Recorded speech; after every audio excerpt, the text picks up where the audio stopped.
विरोधात सूर्यकांत येवले यांचं निलंबन पार्थ पवारांच्या प्रकरणात नाहीच। बोपोडीच्या दुसऱ्या जागेच्या प्रकरणामध्ये येवलेंचं निलंबन करण्यात आलं। आजच सूर्यकांत येवले यांचं निलंबन झाल्यानं खळबळ उडालेली आहे। महत्त्वाची आणि मोठी बातमी आपण पाहतोय।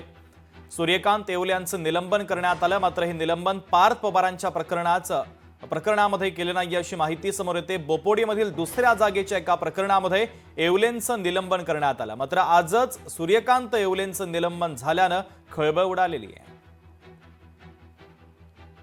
तर महत्त्वाची बातमी आपण पाहतोय। तहसीलदार सूर्यकांत येवले यांचं निलंबन करण्यात आलं। पार्थ पवारांच्या प्रकरणामध्ये मात्र हे निलंबन नाहीये।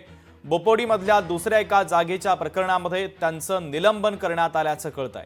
तर आजच सूर्यकांत येवलेंचं निलंबन झाल्यानं आता खळबळ उडालेली आहे।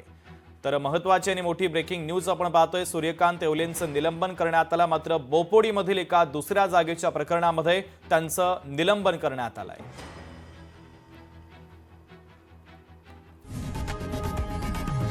लोकशाही मराठी ऐका, पहा, जागरूक रहा।